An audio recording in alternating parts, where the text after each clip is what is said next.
to be.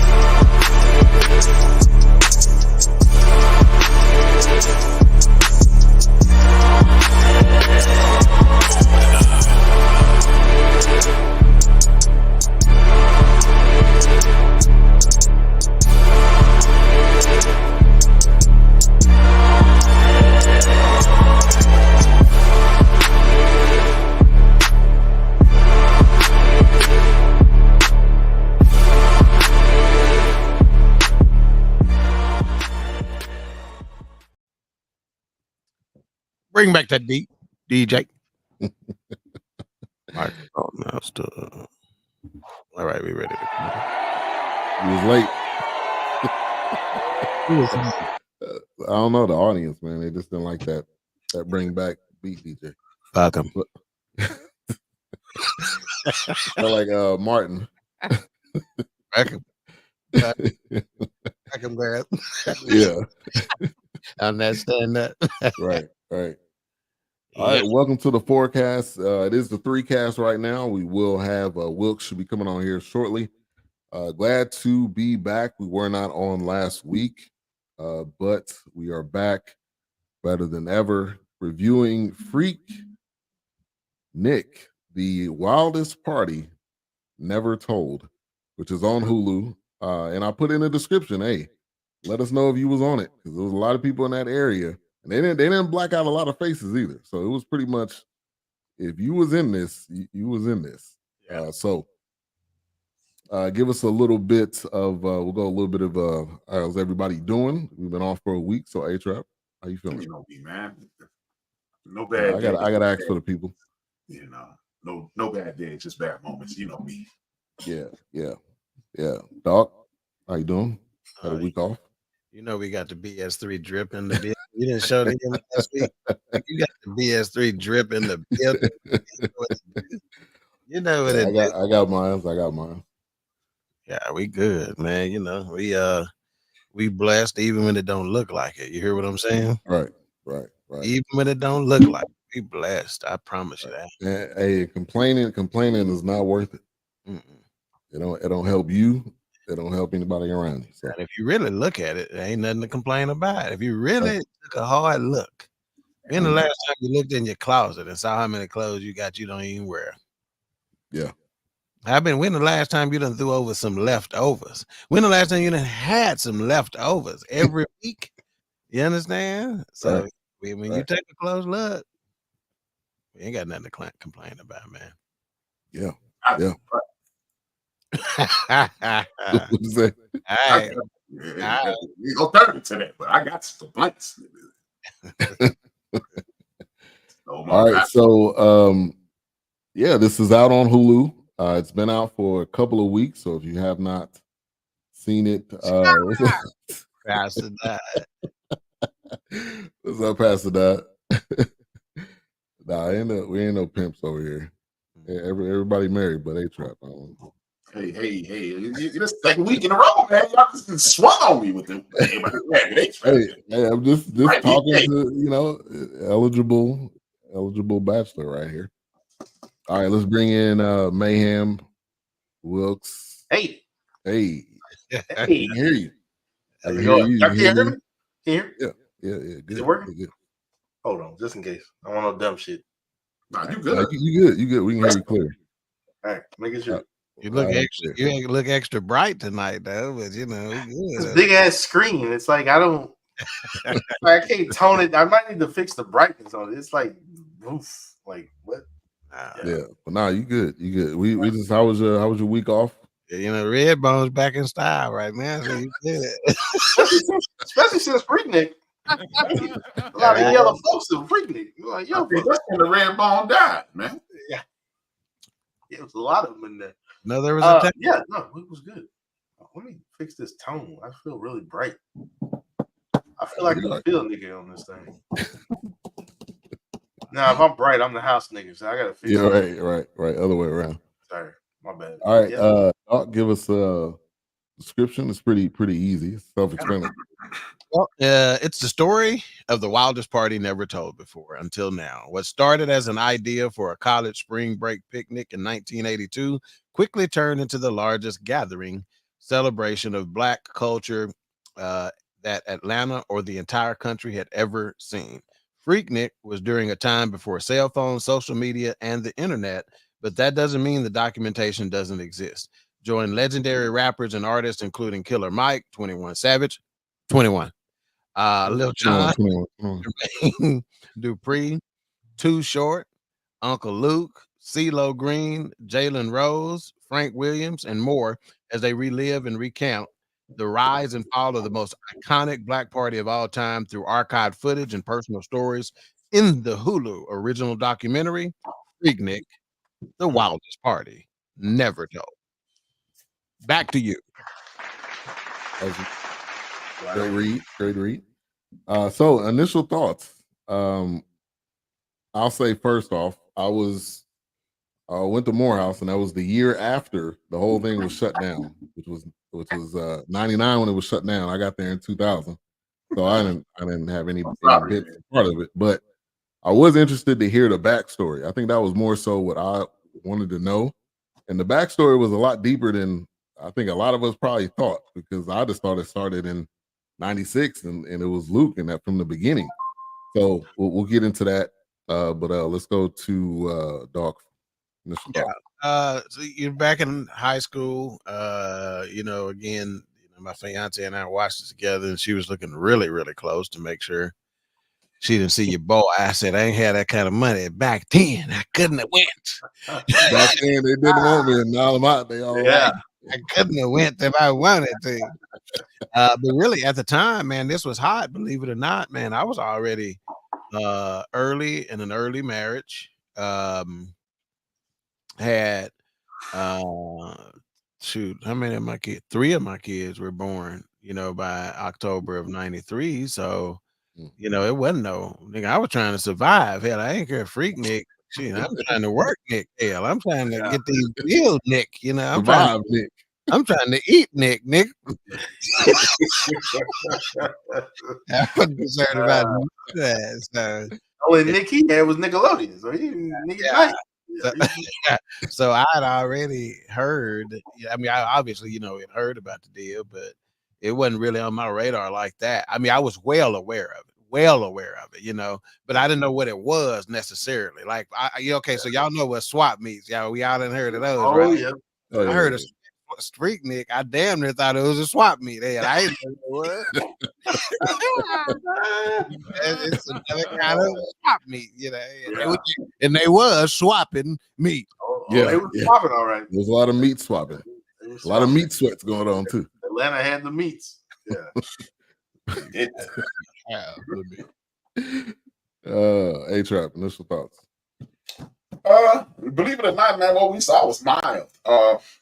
It was, and contrary, like Doc said, he didn't have the money to do it. You didn't really need money. This was before the opulence era. Puff Daddy bought in, I need a lot of money. This was the broke dude's paradise, man. This was you could be a regular guy and kick it. I mean, it was nothing for like you saw in the documentary, like 8 or 9 dudes get in a van and the kick starts, man. It was a wonderful time. Like, as I told you off air, this era made me tell my son who's 30 years old, I said, dude, you're about to turn 19. Between now and the time you're 30, make sure you remember every day of it. And I remembered every day of my 20s. And like I just told y'all, my son just landed not long ago, Puerto Rico. And it was a wonderful time, man. You got no kids, you got no attachments. Dude was in a Winnebago, 4 of them in there, sleeping on the floor. They didn't have no rooms. I mean, it was just like you had to get there. It wasn't even I need somewhere to. You was gonna find somewhere to stay when you got there, basically. Right. Mm-hmm. Yeah. Wilkes. Yeah, I mean, for me, it was definitely like I didn't hear about it till maybe 96, but I didn't know it was even going on that long. I mean, I didn't know. Of course, then Kappa Beach Party doesn't even hold a candle to Freaknik, but Yeah, that's when I started really kind of hearing about, Freaknik was, the place to be and the party to get to. But hell, I couldn't get there. I was in high school. Shit, there wasn't nobody heading wasn't nobody heading to Atlanta that I knew. But I didn't. This was new for me as far as like even the origin, the beginning of it, because I didn't know. Yeah.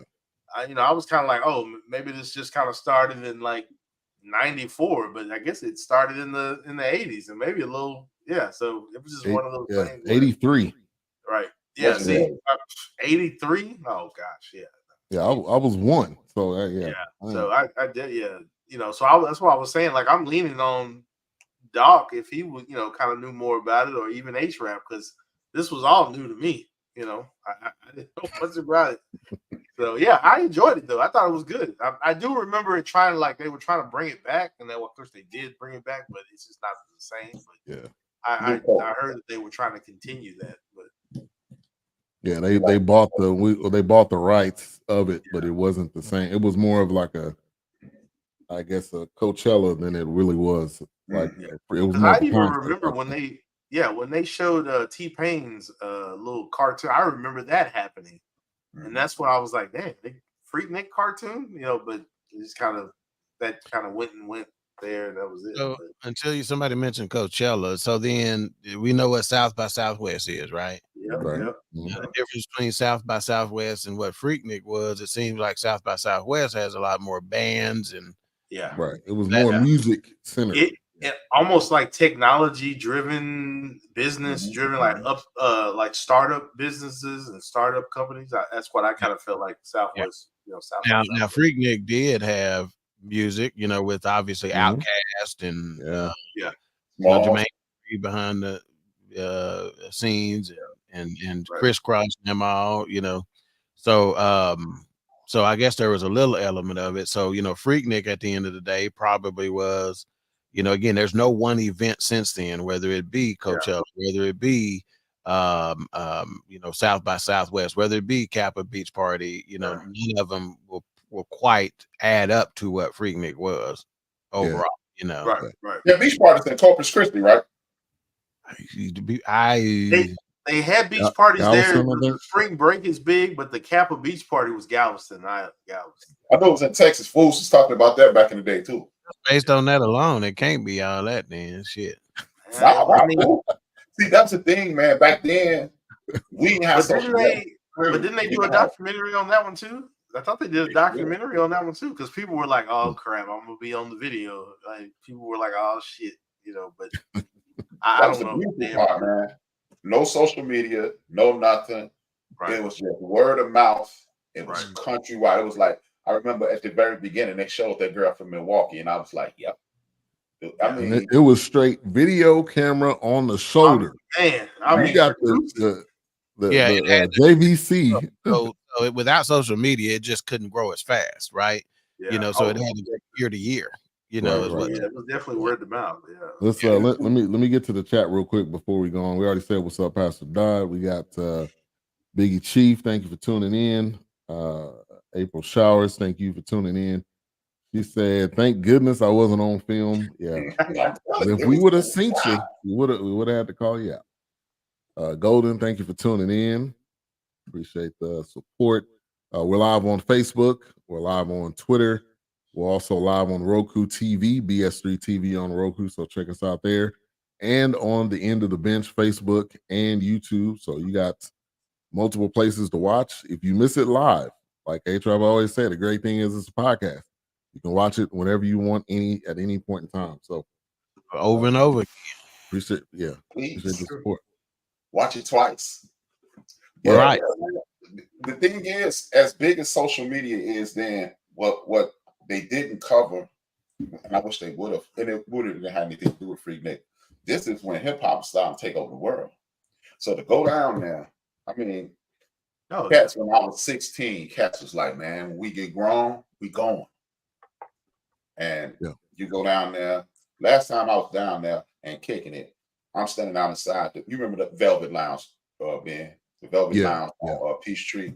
I'm down there in Bunkhead, and I'm standing there, and Big Gip is standing next to me, and we just kicking it like it's nothing. Yeah. And they were outcasts at the time. It wasn't like he was just another dude who was an aspiring rapper. He was Big Gill. He got out of a rape. And yeah, that I was the remember that. beauty of Atlanta at that time. It was like the kick never stopped, man. It was amazing. And you saw everybody who you thought you wanted to meet, and they were there, and they would just walk past you like, "What up, dog?" And that was it. Yeah, I mean, it was nothing to see T.I. or see Big Boy. We used to work at me and one of my still good friends. We used to work at a Taco Bell, and Big Boy used to come by there all the time. So I mean, like it was nothing to see him in that area. They lived in that area. They stayed in that area. So when you think of Freaknik, they needed that. That was free promotion for them. That's what they were saying. You know, basically, they come and pass out tapes or CDs. Or whatever, and it was they put it in the car right then and there because there was even a flyer. There was in all those flyers that they showed. It even said about the source. Like it was, I don't know if it was a new magazine that was. I don't know if they were. Yeah, it was. Okay, it was. Yeah. But yeah, they had a flyer in there as well. Like kind of like check us out. You know, like my man Stacy, he keeps everything. Stacy, shout out to Stacy Bailey. Stacy got tapes the last time we was down there, man, and. Wow! And if his wife ever finds it, he got a lot of spending to do. It's over, man. It's over. All right, so 1983 is when it started. They gave the origin and the backstory. Obviously, they talked about Atlanta, talked about the amount of HBCUs that are there, which is nothing like going to a HBCU. Now, the facilities are not always going to be the greatest, but it's the education that you get, the history that you get, and a lot of the the history and the legacy that's there. So the founders reunited, and that was interesting to see. They were in college in 1983. You can tell because they were a lot older in age. No hating on older folks, but they were older. But they were older. But they were kind of telling their story about, and it was supposed to be, or it started off as a picnic. It was Freaknik. Golden, was you there? Golden. She said, "Get it, Golden. Get it, Golden." She said she's a bad bitch for a bad bitch existed.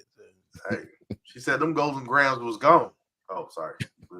God, hey man, that is A-Trap's. Hey man, it's all good. Man. We having fun, man. We all family right here. Man. Anthony, I apologize. What's up, Knox in the building? Thank you for tuning in. Hey, love seeing you on the show with D Great and Jungle Brother. Y'all doing. I love what y'all doing. Love tuning in when y'all go. Big you dudes can say that. Wow. But it started off as a picnic, which I had no clue that's how it started off. And it was it was spring break. They had nothing to do, so they figured let's do a picnic.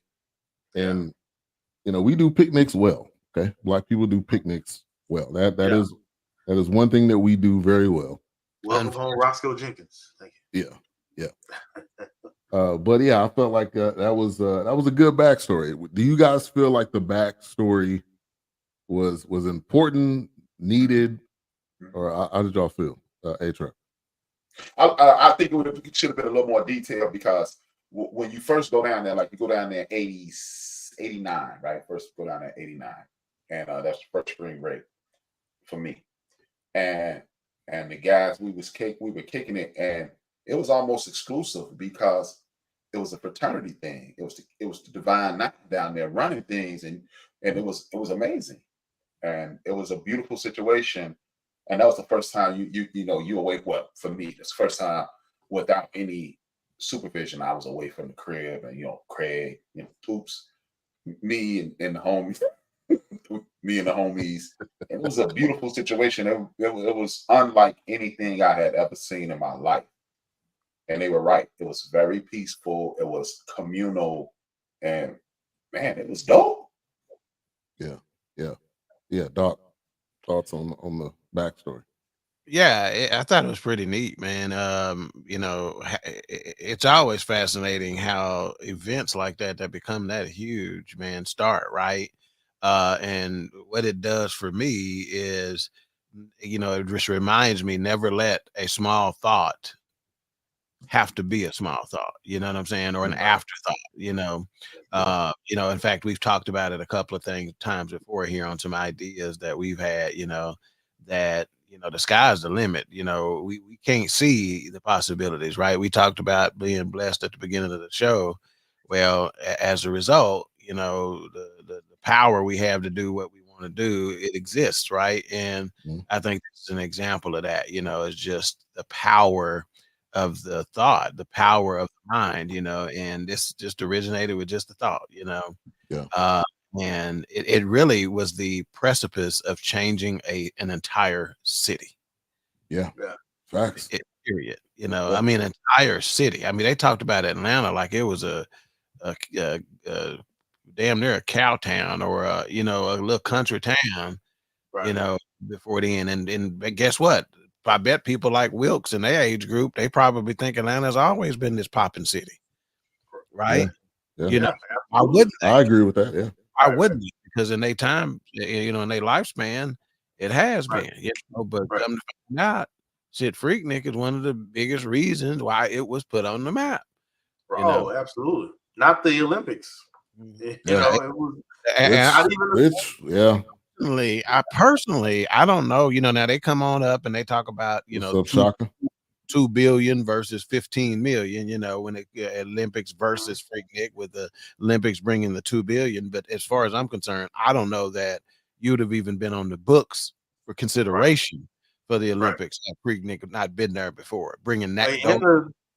In one of the Super Bowls, where the Cowboys had a Super Bowl there, right? Okay. Yeah, that was when they built the new. I don't know if they had one in the old stadium, but they did have one in the new one. So it was one of those things where it was just like, like to Doc's point. When I saw that they were doing a documentary on this, I expected it to pick up in the 90s at like 95, 96. And it was all about Uncle Luke. I thought it was his. Hell, I thought it was his thing. I thought he was hosting it, putting it on. So it's like I didn't know much about that because it was word of mouth. It was going around high school. People were talking about it. People were talking about the Kappa.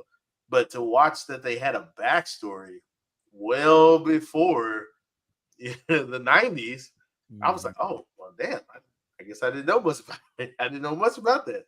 Never really heard about it because, like I said, to me, when I was in high school, it was picking up for me, even though they say 94, I guess in the documentary, but for me, it was like, oh, 96 is going down.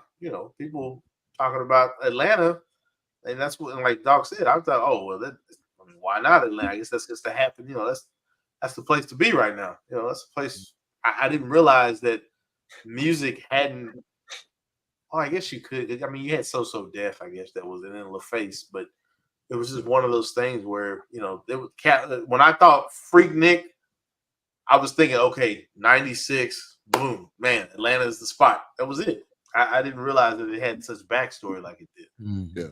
And being from California, when somebody, a class ahead of you and they go to college and they say they're going to Morehouse or Clark, I mean, you kind of like the story when they came back from summer break, the stories that they would tell you was like, yeah, we definitely got to go there.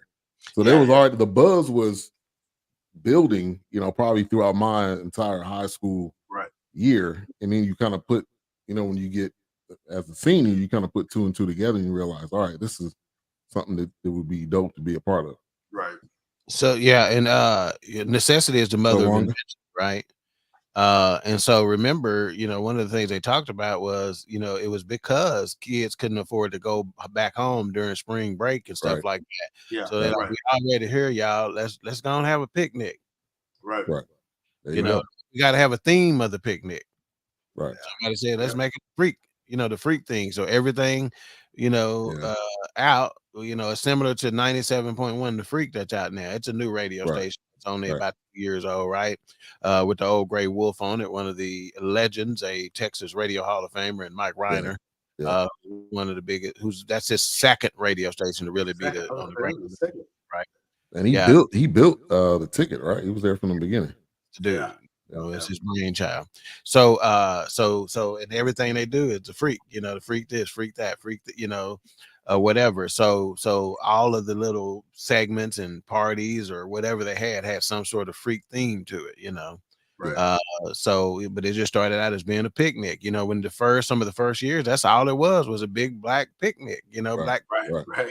You saw them, barbecuing chicken on the grills at the park, and that's what it was, With no raisins in the potato salad. No raisin in sight. No raisins allowed. The only raisins that were around were attached to some breasts. Oh my God. I'm glad, let me just say this. Let's make it official. And I'm an engaged individual. You're an individual that has been married a long time, so you can afford to say dumb shit still. Yeah.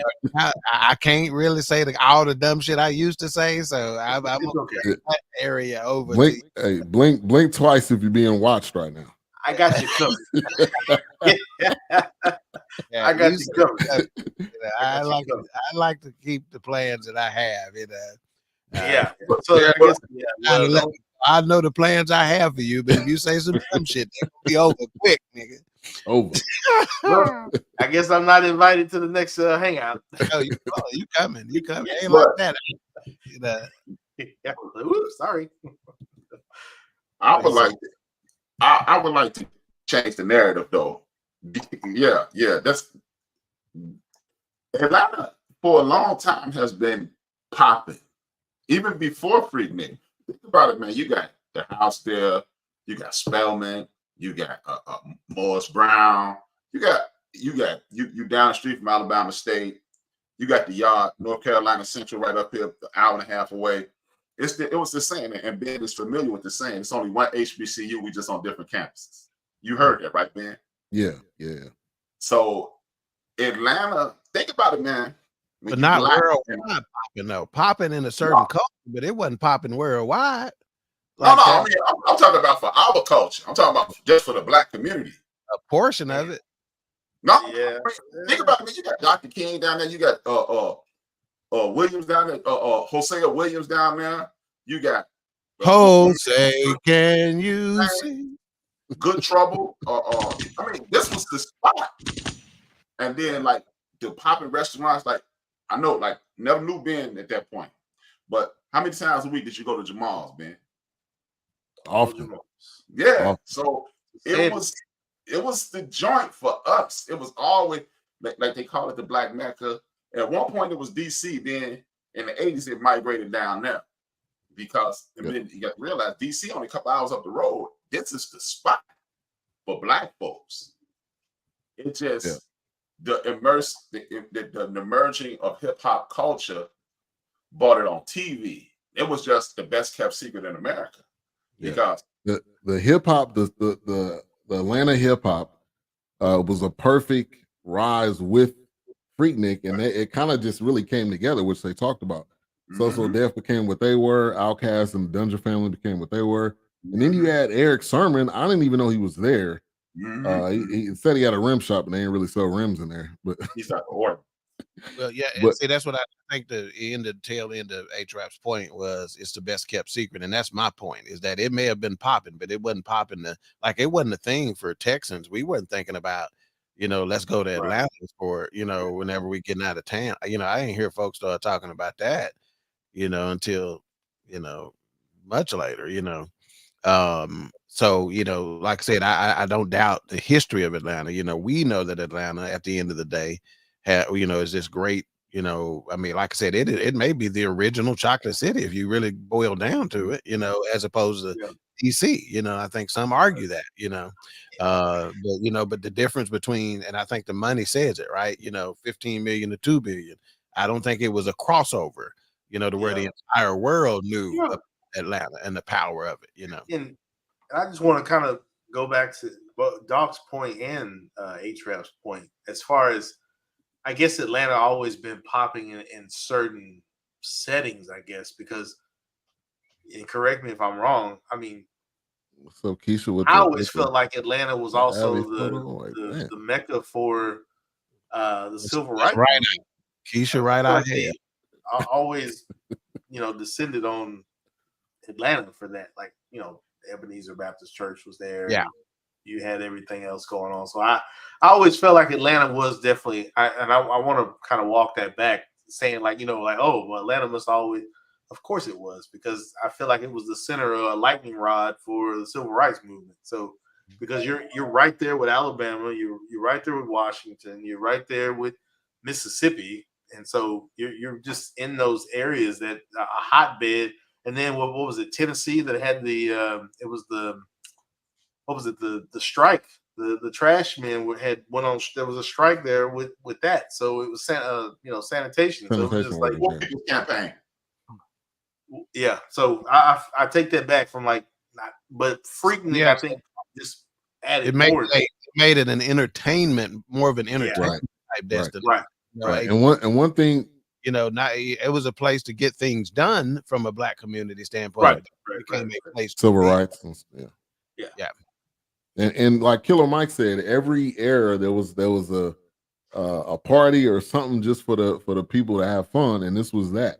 Right. And I drew a parallel to Woodstock. I know it wasn't necessarily a concert, but if you think of the era of the 90s, I mean, you think of Freaknik. I don't think of any other concert or any other thing that was going on during that time. No, so I think that was kind of like the era of the 90s. That was the thing. Right. Now they said they had what was it? The one in Florida that they were talking about, which was more of what the other races went to. But I know we'll get Daytona, Fort Walton, even Galveston. They mentioned were because that was the thing and they mentioned this because when Freaknik turned into a more aggressive, the freaking freak, trying to fill on her, and stuff like that. They was like, well, y'all ain't giving them no problem in Florida, and when they doing Daytona and Fort Walton Beach and Destin and all those places, they wouldn't get no issues. Y'all ain't trying to shut them down. Quit trying to shut us down. Right. And so the freak in Freaknik came from the song La Freak, which I didn't think that either. I just thought it was the other kind of freak. They talking about that, yeah. So Keisha said, what'd you say about? I didn't. Somebody called you right eye, and I don't know who did. Freak out. I've been saying Miss Walker, but it say Miss Hale right there. So hell yeah. Depending on info you look up on the net. He's talking about DC versus. Okay. Yeah. But let me just say this though. You asked that question today.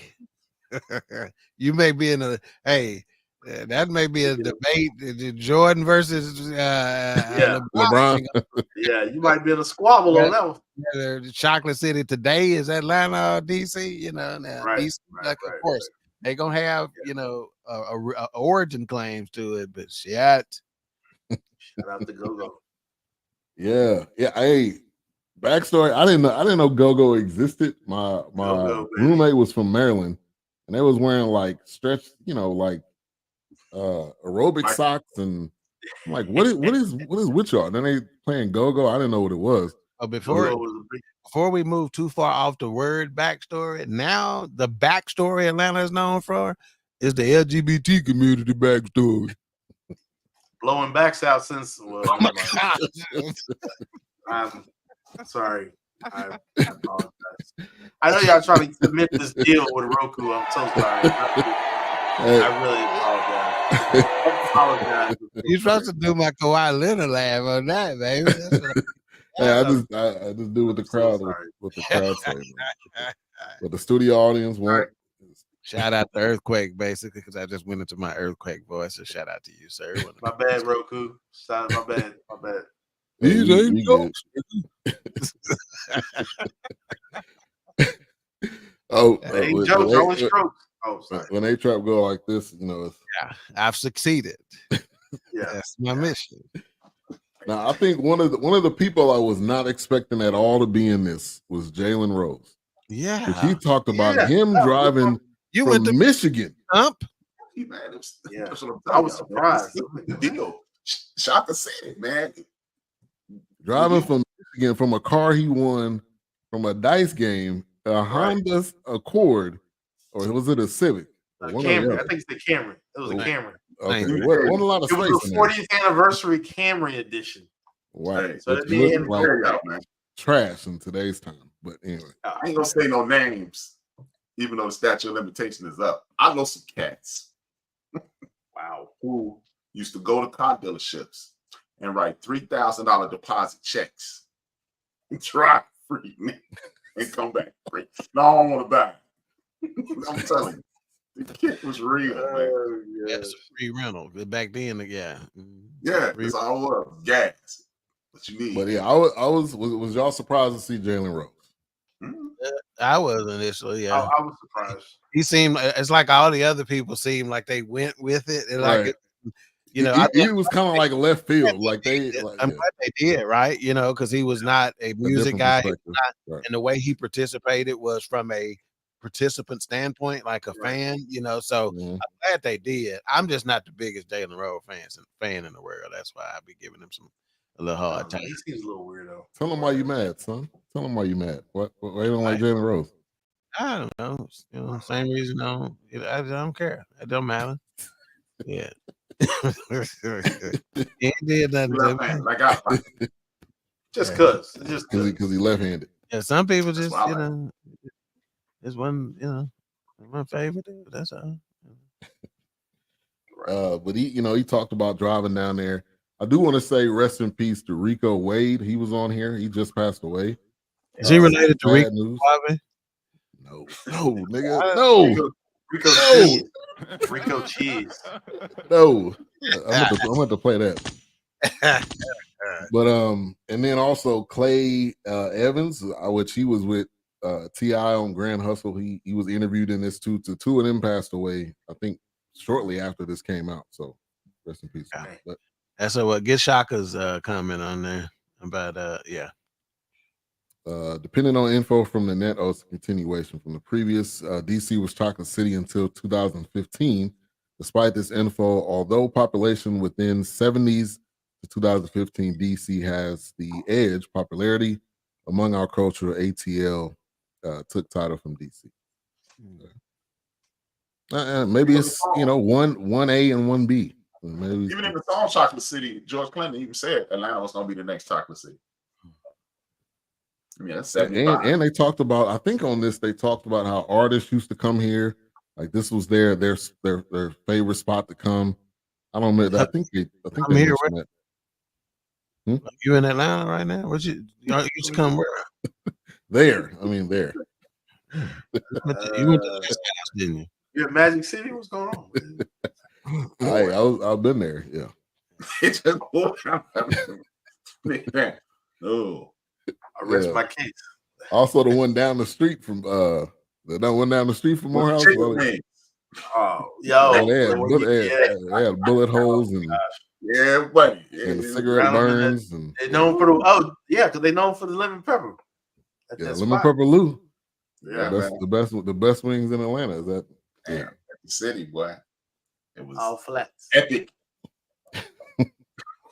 All right, so 1993. So 10 years later, Luke gets involved. I guess it sound like he went there and kind of seen, all right, this is an opportunity, and this rised his stardom even more. But he definitely. Hold on a sec. You went to Morehouse, you said? What? Yeah, I said rised his stardom. Huh? Stardom. It risen his stardom. What? It did what? Is it rise or rose or rose? Pick something there. You can't combine. However I come out. Pick a lane there. They got an urban dictionary. Whatever I come out. I'm with you, man. I'm with you, man. But so they didn't. And I'm getting text telling you what it is. They said rose, fool. Hey, say that in the comments. Say that in the comments. I love it. Hey, the people that's in the background, come to the comment section so we can see. Saw my man out, dog. The intellect from What's going on? Butler about 48 ain't. Butler 48. That's a good question. Yeah, he right it because his terminology. Yeah, I ain't heard Stall about since. He right with us. No, he right with us. Maybe just to touch him, right with us. Yeah. All right, so Luke sitting down with Jermaine Dupri. I feel like that was a good part of this. It did seem like they were trying to figure out how they were going to do it because it was like silence for a minute. Yeah, Luke Luke felt like I guess one of us should talk. So that was a little awkward for a minute. But give me your thoughts on Luke and him being a part of this talk. Yeah, I mean, obviously, that's what you like. Wilkes even said he thought Freaknik was Luke and 2 Live. Me too. Obviously, it went to another level. It changed. That's where they according to the way they played the documentary out, that's where the Freaknik went from picnic to the freak. That's where went from the Nick to the freak. That was a transition because of him, and that's why of course Wilkes sees it the way he sees it because it just changed the entire dynamics. Now, I will still say that the initial Luke part of it was still the I'm not saying clean in terms of the sexuality part. I mean clean in terms of the guys weren't doing anything that wasn't warranted or invited. Overly aggressive. And got to the rape part of it and all that other kind of stuff yet. When the Luke first came, it was just the friendly freak, so to speak. Your neighborhood freak, you know what I'm saying? Not to I ain't never heard that term. Friendly, you said a friendly freak. Friendly neighborhood freaks was still out there, you know what I'm saying? Where, just touch you over the shirt, not under the shirt. Church Sunday morning, that's kind of freak, In other words, dry humping freaks without taking all the clothes off. But considering who Luke is and who Jermaine Dupri is and how big Jermaine Dupri is, and for the first thing I noticed was Luke saying, "Man, I ain't never been in this studio," whatever, because Jermaine Dupri's studio is pretty popping one, so you'd think some sort of collab or something, Right. Yeah, you would have thought. I mean, at some point in time, I mean, over the past 20 years, they had something, but yeah. 2 different lanes. I get it, but you collabing with country folks and you follow what I'm saying? There's all kind of collabs out there. Shit. Santana and yeah, it's all kind of but see, like during this time, hashtag friendly freak. We wasn't intersecting. Again, this is one of the things I appreciated the most. The day I got you had shit. I had 4 kids already by then. I was intersecting my ass. I mean, but we weren't really doing it though, man. I mean, we was standing out like we was silent, y'all over there. Yeah, that's true. That's true. You're right about that though, H-Rap. And plus, that may speak to why Jermaine Dupri, because part of it, I think it was my fiance who said, "I ain't never heard Jermaine Dupri in no dirt." You follow me? So that may be part of it. That may have been the reason why he stayed in his lane like that. Yeah. But he was younger. He was younger when he started too. That's right. That's so true. He probably couldn't. He wasn't even allowed to do a lot of the stuff he said. They was just right. Exactly. He said I wouldn't even allow that Freaknik. So yeah. See, the thing is with Luke. See, Luke, they need to do a documentary for real on Luke because Luke is known for lewd behavior, right? Yeah. But Luke, if you look at the outside of defending hip hop culture, Luke has never been in trouble. Yeah, true. Everybody getting taken down right now. You haven't heard one. Yeah, you're right about that. And dude, Luke is this important to hip hop, and I know that we're talking Freaknik, but I'm gonna talk about Luke for 10 seconds. Yeah, go ahead. Luke Campbell. Everybody who uses profanity or says anything sexual in hip hop, every $10 they make $1 need to go to Luke. Luther Campbell went to jail for hip hop. Luther Campbell went to the Supreme Court for hip hop. If it was like everybody, hip hop Mount Rushmore, Luther Campbell needs to be George Washington. I give you that. Yeah, absolutely.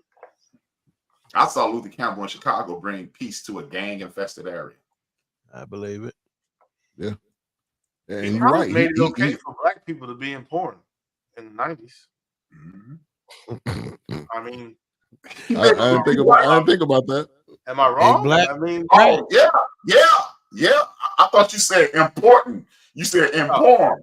no, in porn. I mean, because most of those videos, if you had them, you had them, they were themed parties. They were hangouts. We're not We talking had about shit. What? I ain't have shit.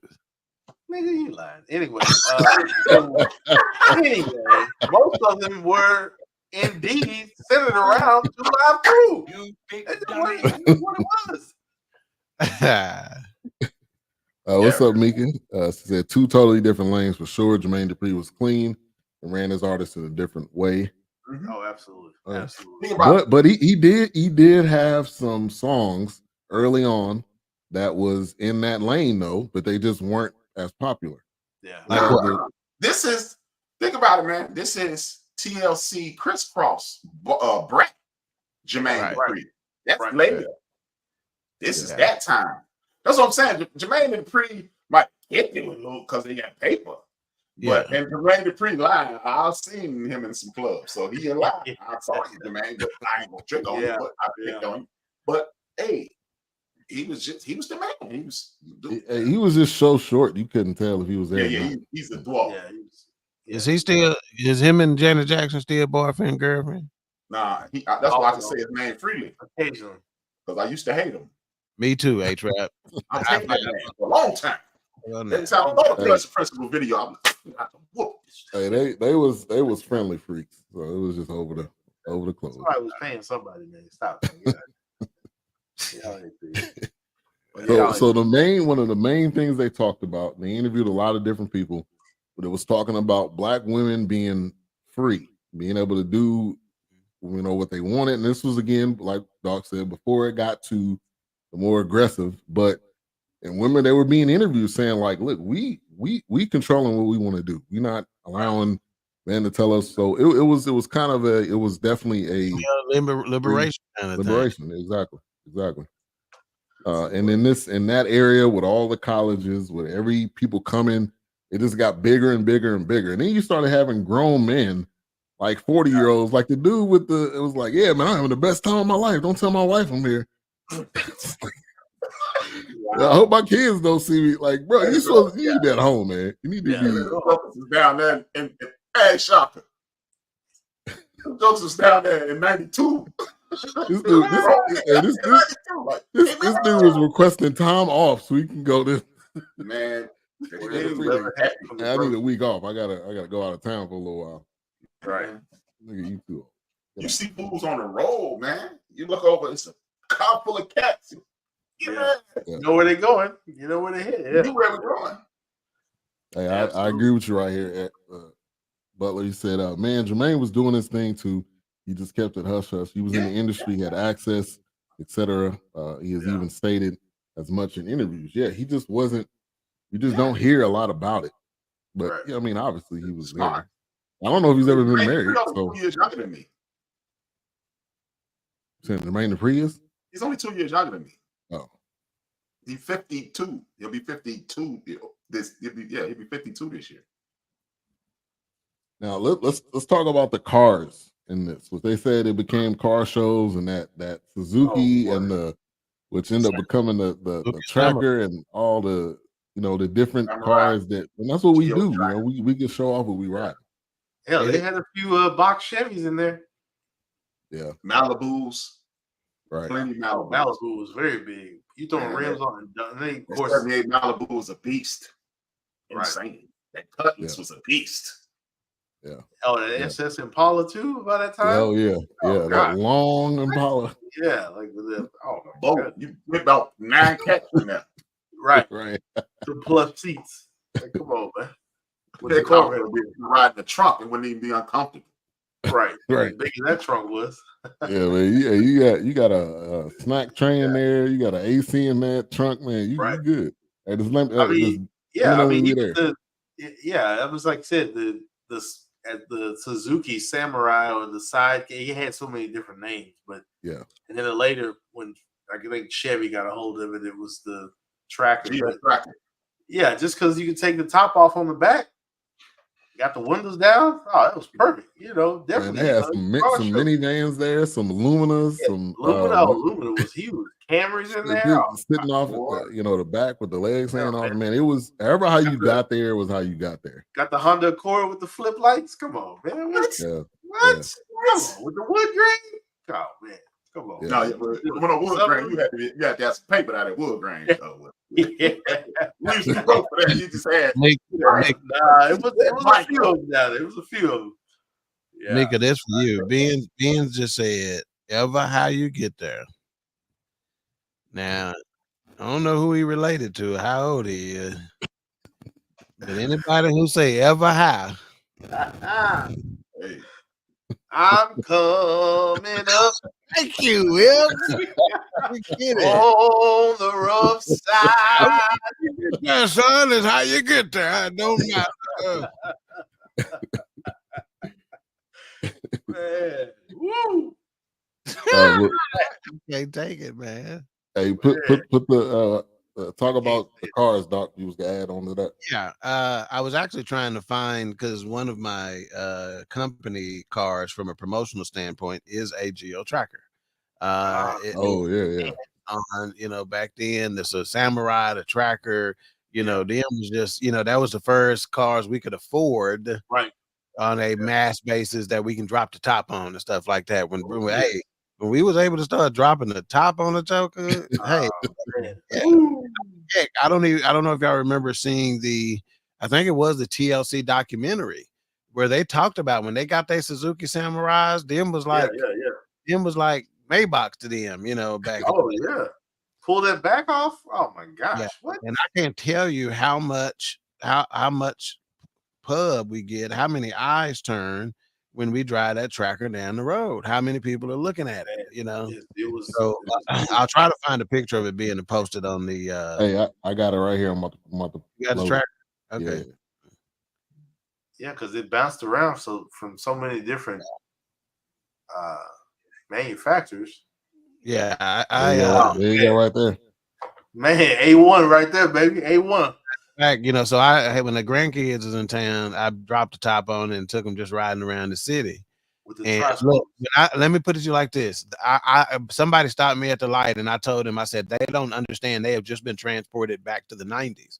And when I say they were hanging out of the Tracker, they was camped in there like we were in the 90s. Like their mentality immediately went somewhere that they didn't even know. You know what I'm saying? They like took them somewhere. So this was the first time they started talking about rims and rim shop and all that other kind of stuff.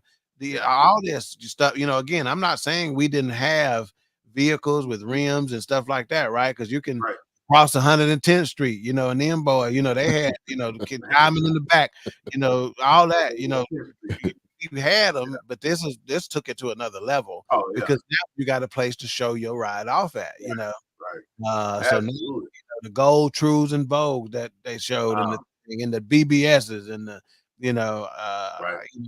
all that, because again, back in the day, Krager's was popping, but for us, community, it took it to another level. He was like, now it's like rims is like not having a new pair of shoes. Your ride got to have clean rims on it. Rims, got to have them, and like he said, anything with a sunroof or a complete remove top. Oh gosh, even the square. Hey, I'm glad I've helped you enjoy that box line tonight, Mika.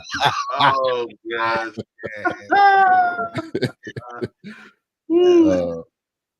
What's the Dims?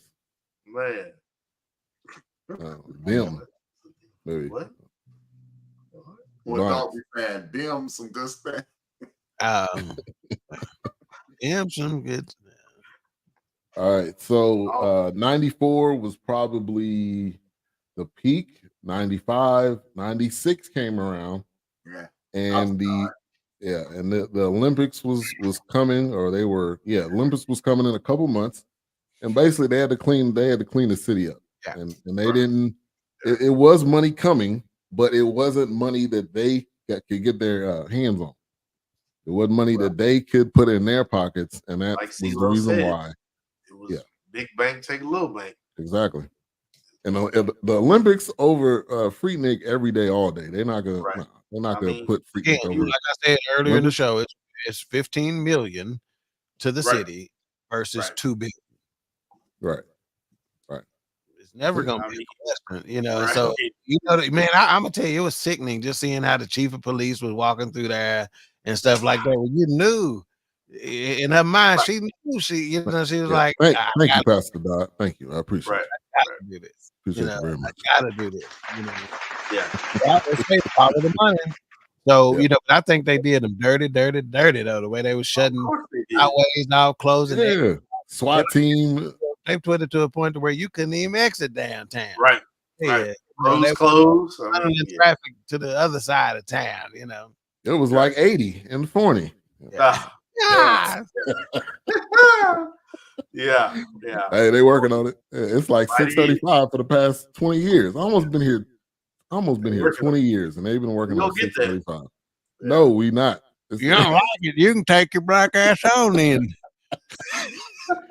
all right, already gonna be driving it. They still gonna be working on 635. Anyway, Oh, sorry. go ahead, Bill. But you know, a lot of them said Olympics wasn't great for Freaknik. The money, shut down, and I think 99 was so 98. That's when it became, to Doc's point, the attacks and the rapes and the things going on. Now, the flip side of this, was it happening every split second, every minute? No. But the times that it happened, the best way to shut something down is to put it on the news and put it out there. Right. And everybody says, okay, we got to stop doing this. And that's, what happened. Yeah. Thoughts? No Anybody doubt. want to add anything? Yeah. And so check it out, man. You know, the Olympics coming, so they having to shut it down. That's what created some of the tension, right? You know, Mhm. And like I said, they shutting down the highways, they rerouting code, they basically stifled their fund. So what happened was, before, their fund was free. They were able to just do what they wanted to do, wasn't anybody bothering them. So when you start Go where they wanted. it's like putting pressure on something. So when you put pressure, then when it finally lets out, it's going to explode, right? You know, so that's basically what took place. And they said they felt it. They felt the tension. The tensions were high, and so, I think that's what happened. Is the reason why the turn. A-Trap, you say you were gonna say something? Oh no, I was a parent twice by this time. Bria was born in December 1997. I left Freaknik in the fall. That was the last year I was there. I was like, and I pressed it then because I was a parent a year. So me and my crew, we just kicked it other places. But yeah. I couldn't even imagine going. No, 29 I months. mean, pretty much everything had been said, but really. Yeah. All right. So 2018, someone bought the rights to the name and called it the Freaknik Festival. A lot of the people that were there when it started did not agree. They didn't think it was, you can buy a name to something, but you don't have the groundwork, the backstory. You don't have all the time that was put in and what it became. So I don't know if that's still going on or not. But the guy was very cocky. Like, I am the founder. Like, you're not the founder. You're the founder of this festival, but you're not the founder of Freaknik. But he seemed very like, this mine's now, and we gonna make it something for the city. I just want to go back real quick though. It's like they were making. I know this is different from a kind of a rebirth of Freaknik, but you literally had, and it's kind of like piggybacking off of what Doc was saying. Like when the police chief was walking through, you literally had Girls Gone Wild that was making money. Right. Come on. Off of, Girls Gone Wild turned into a business. This was before Girls Gone Wild. That's a good perspective. They even had like a beach edition where they were in like Miami and these coastal areas. But then when Freaknik is happening, no, we got to shut it down. We got to clean it up. You don't think the women weren't being violated at Girls Gone Wild? I mean, what? There's a documentary on that. A documentary that tells all the dark sides of that whole thing. That's what I'm saying. You're making money on cashed in on that, but Freaknik, oh no, we got to the deal. We got to shut that down. We can't have that. So kind of just going back to that. So like the 2018, since they picked it up and they tried to revamp it, I don't know if it's still going, but that's when, like I said, when T-Pain, they had like something on Cartoon Network where it was like a cartoon, the spirit of Freaknik or something. But I was like, oh, they doing a cartoon about it, but then they tried to bring it back. But like Doc was mentioning earlier about South by Southwest, then they try to turn it into like now they're trying to control it by making it a festival and putting it in one controlled area. You got stages, you got guests, however many nights. But it was just one of those things where it's like now we're gonna try to go back to the 80s version. At least they didn't have bands or anything, but now we try to go back to the 80s versions of the setting where it was bringing everybody together in one spot. Yeah, and it it might, the documentary might even help it pick up some steam, to where it may be a big event, but it'll never be an event like what it was. Yeah, right. And here's what it is now. This is the Freaknik Festival 420. Killer Mike's gonna be there, so they have definitely changed it. I don't think it's as popular because it doesn't have the and they pushing the weed too. Oh, it's pushing the weed with it, and it's coming pretty quick. Yeah. I mean, Killer Mike coming off of just winning a Grammy, and it's supposed to be 2 nights. I think it's like the 19th and the 20th. So scrolling a little too fast. Yeah. There you go. I'm scrolling. You got the scroll set on 8. You're going too fast. Put that down a little bit. The Freaknik reunion is interesting. So maybe a bunch of old motherfuckers. Oh, of course. Yes, absolutely. 100%, Mr. Butler. But one point I want to bring about this before we get too far along is what they talked about that you really didn't know, but they talked about the fashion, the culture, the food, the music, hair. And the hair of it, which I guess you could put in the fashion. I thought that was very interesting at how that impacted our culture, right? As a whole, because you start seeing the hairstyles and start seeing who's got popular and that using the gel and the hard hair back then and stuff like that. Yeah. And this was pre-weave days, right? So Simpson joints, man. That was all weave. Well, it wasn't like it was though. It wasn't. I mean, now, it's like the ratio weave to hair ratio back then was 8 hair to 2 weaves. Now it's 2 hair to 8 weave hair. Right. It'll cost you about 500. Yeah. We didn't even know what weave wasn't even a term to us back then. Hey, I didn't know what no weave was back then. Hey, I'm gonna pull some photos up so y'all keep talking. Classic. All right. Put that red tail up. So of course, another thing they pointed out is they talked about when Freaknik started, it was a youth event, right? So even the language, they were like, one of the reasons they left them alone because the youth language versus the adult language was just so different. Like they weren't hip to what was going on the streets there, And what's funny about it, right, is when they left them alone, nobody complained about traffic, and stuff like that before. You know what I'm saying? Why they was leaving them alone? They didn't start complaining about traffic till the authorities got involved. Exactly. They were like, man, we park a car and leave it. Catch a ride. I mean, they was taking U-Haul van. They were renting a U-Haul to go down there, and they go sleep in the back of the U-Haul. Unless you hook up with somebody that's got a room. Right. No, we weren't doing that. I wasn't doing that. And then they talked about Tupac being there. They talked about Biggie performing at one of them. They talked about a lot of the artists. Yeah. All right, here's a photo with the hair. Yes, man, that's it. Man, right there, the one on the left with the long that's it. This is one with Tupac there. You can see that's the martyr bus right there behind them, so that's real. There's another one where they handing a camera. Got the camcorder. Like two Mustangs right there. And then this one here hanging off the back. I think that's like Range Rover. Yeah. Yeah. So So that's the Blazer, man. Ain't no Range Rovers back then, Jack. Shut up, man. it kind of looked like one from. No, man, they got the whole camcorder out there. Yeah. I mean, this wasn't the small one. This is the shoulder. Where you walking around like this with the full tape. Like you can take that tape out. It was good. It's a lot of rotator cuff surgeries came off the end. Oh man. Oof. Ain't get no hand job that night. Oof, man. Wow. Oh, man. What's wrong?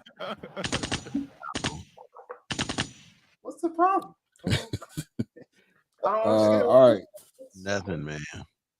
We said you can't regain the organic energy. That's it.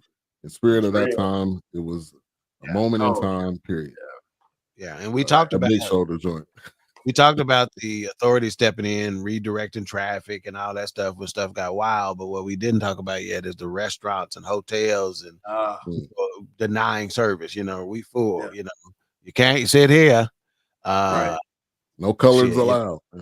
Yeah, they were shutting it down. No you can't. We don't have room for reservations, whether it be hotels or restaurants. No areas to seat. But they were costing themselves a little money then. In preparation, the spritz and the black hair gel. Yeah, you can smell it from the photo. Yeah. And kind of one of the moments that what they really kind of focused in on was a lady that they interviewed was involved in a situation. I don't even think she was. I think she was going out to a house party with one of her friends. Yeah, she wasn't involved in the Freaknik at all, and she ended up getting her clothes ripped off, and that was kind of the thing that they really needed to say, okay, it was sickening. It got to a point to where me and my fiance is looking at each other like this. It was sickening, and some of the stuff. Yeah. Oh man, it's crazy. And like the dark side of it, man. Yeah, it's sickening.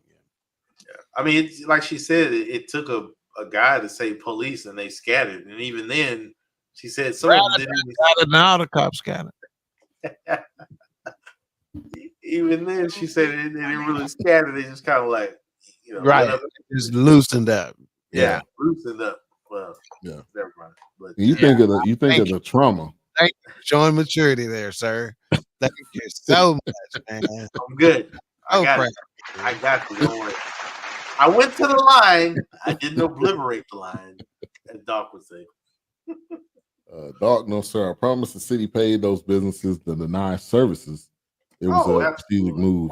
100%. Yeah. I mean, if you isolate people, they don't have anywhere to go, and the tension just flowed over. And I mean, it was gonna be a situation where the cops had to get involved. And when that happens, first thing they do is they put it on the news, and then it becomes outrage that you can't do this anymore. This is bad for the city. We got the Olympics, and it was just And I can't remember if it was Jermaine Dupri who said it on this documentary, but they were like, it was no GPSs. So if you start rerouting traffic, they don't know where to go. You don't know where you're going. Yeah. You don't know. And it's dark. And in some parts of Atlanta, you off in the cut somewhere. You don't know where you are. You can't read a map. You can't read a map score like I can. Then you in trouble.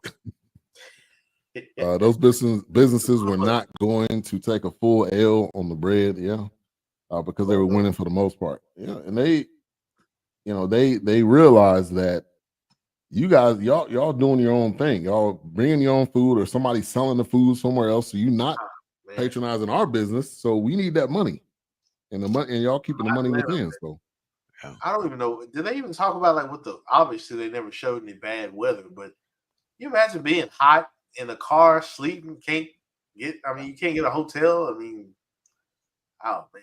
You sleeping in the car? You done been there? I bet Atlanta was the funkiest city in the country.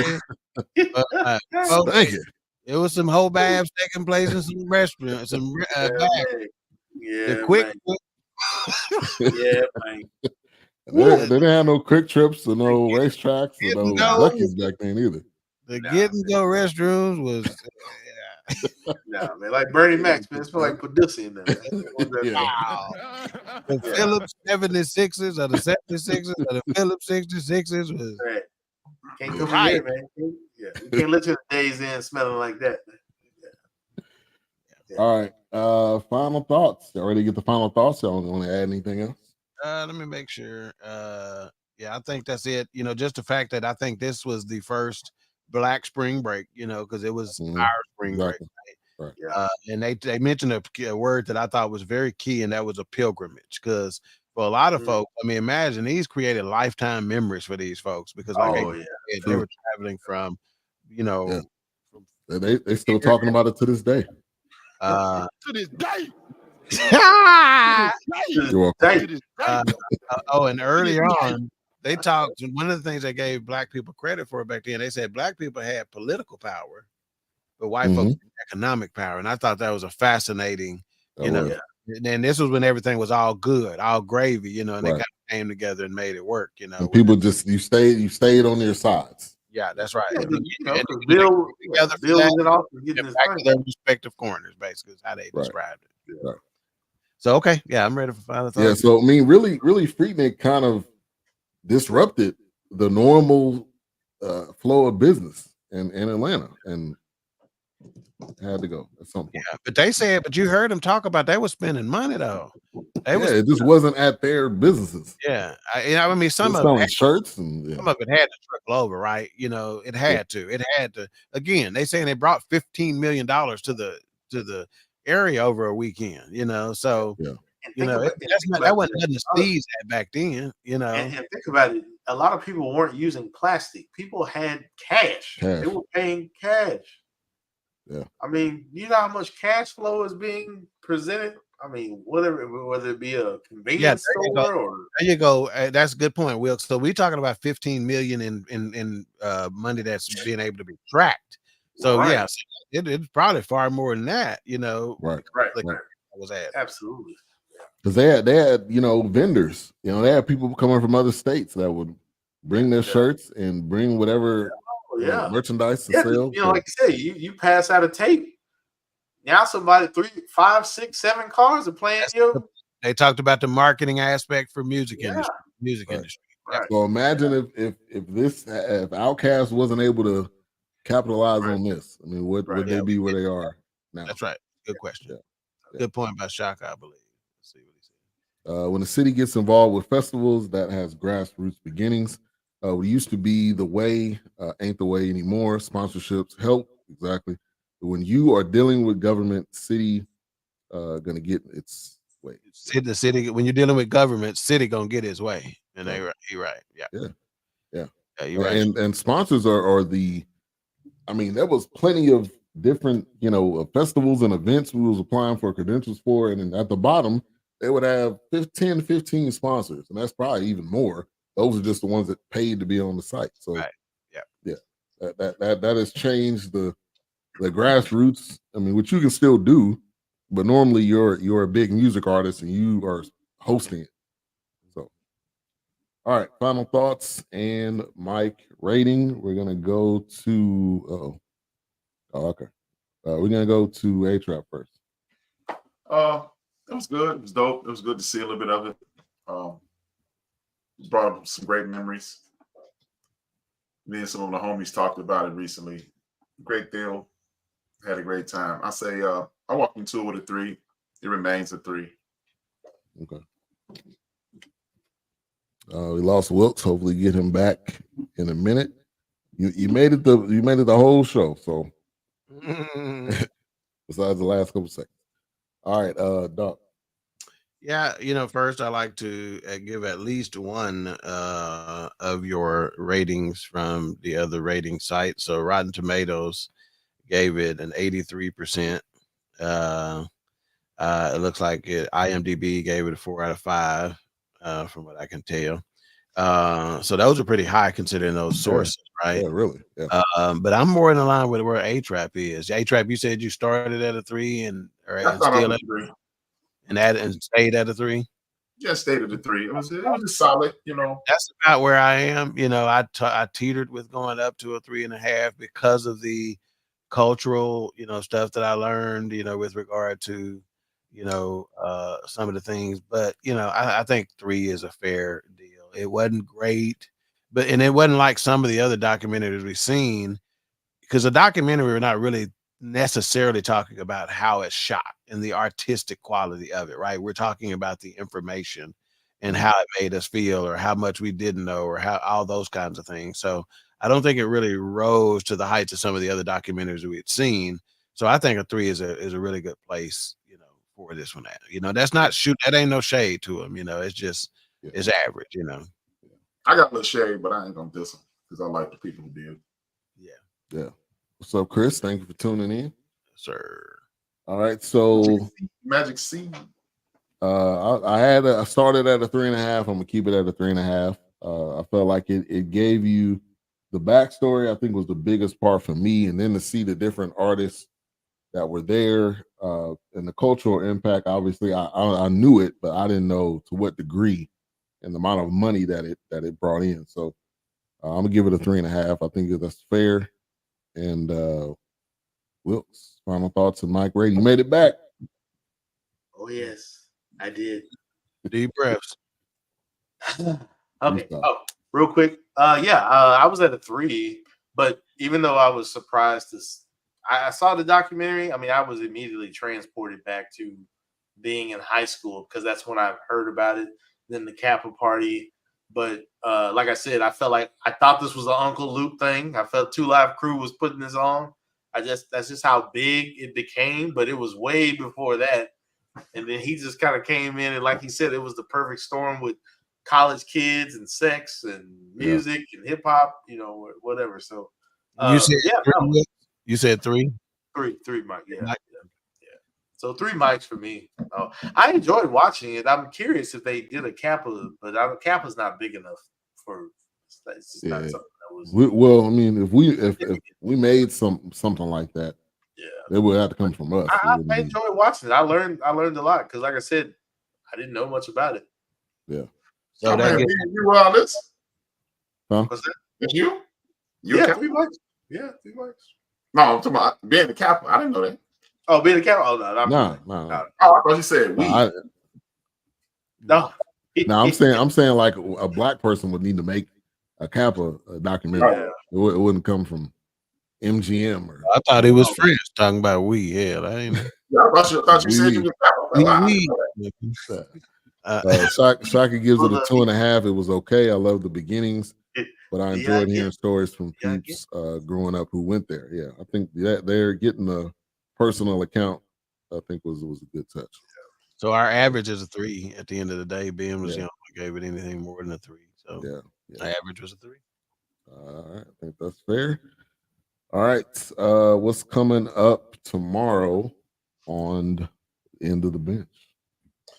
Yeah, the bench tomorrow probably piss off a lot of people. I'm gonna talk about this O.J. Simpson thing and the vitriol his death brought about. The sucker dudes who celebrating his death, Bruce Jenner, Stephen A. Smith, and others, talk about the cultural impact of it. And we talk about some of the people who just are. Why are you so invested in this murder? I mean, people get murdered every. Bruce Jenner ran somebody over. What the? Right. You paid $800,000 and you got out of a murder case, what you want to do, and then you got people so wholly invested in this woman's death. Look, nobody should die before God says their turn. Nobody should take someone's life. We don't know what happened. It's 3 people who know if OJ did it or not. 2 of them dead, and he's dead now. Right. So, people, I'm talking about that. I'm definitely gonna piss some people off, but hey, man, I'm Brian Williams. That's what I do. I'm about to say, what else is new? What else is new? You gotta rough. Yeah, that's why I gotta chill out, man. I know y'all trying to get that Roku deal, man. I'm trying to chill out, man. And good looking out today. Will shot me some stuff that gave me, man. He pushed me. I appreciate it. Yeah, no problem. When I saw that, I was like, oh, I gotta send this to H-Rap because that was insane. Like, whatever, man, crazy. All right, Queen Theory and King tomorrow. Yes.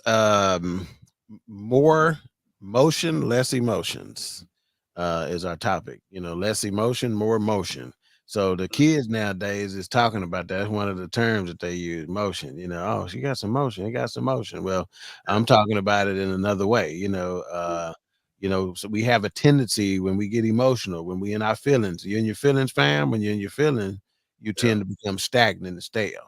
You know, so we're gonna talk about less emotion and more emotion. You know, don't stay in that place. You know, shake it off.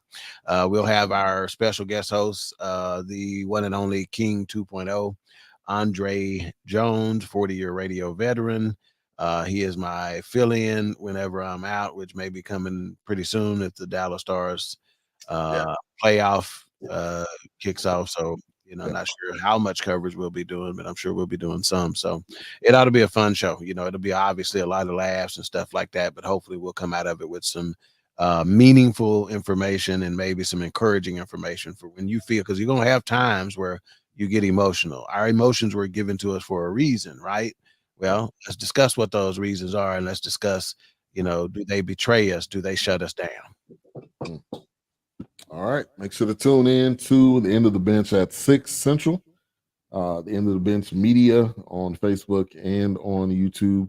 Then Queen 3 and King on the BS3 Network. Also Queen 3 and King on YouTube. Make sure to tune in and check it out. Real quick before we go, shout out to our sponsor, Sheer Alternatives. They are a all-natural toothpaste mouthwash brand. Go to the website, sheeralternatives.com. Also, they are at the farmers market every Saturday and Sunday. You can go check them out, see them in person, get some of those products. Which farmers market? Dallas? Dallas, yes, okay. Sir. Do they ship? They do ship. Yep, you go to that website, and I know the owner personally is definitely a stand-up guy, and definitely want to see people healthy. So yeah, I just got through with my I'm getting to the end of my jar. I'm having to take my toothpaste and squeeze. Yeah, it's like about that time. Yeah, I'm gonna have to buy some of these products, man. Yeah, and they got some other stuff on there too. So they really try to bring your some healthy products, and it's made by us.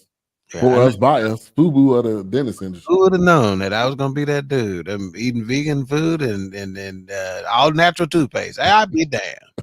I done been coming a long way from stealing honey buns and eating double fried steak. God damn. That nigga walking the street. All right, A-Trap. Bless you, brother. Go and close this out. I'm gonna send out a shout to my crew. Greg and Bill, Buff, Shed, rest in peace, Byron, Stacy, Tracy, a bunch of other cats that we used to be on the road trips with. Man, it was good. The 90s were good to me. And then with that being said, man, I want to let everybody know it's the middle of the month and I don't have no more money. So if I owe you something, I ain't got it. And if you need it, you get it from God. Swallow. BS3 Network. No, changing the way you watch TV. We puff.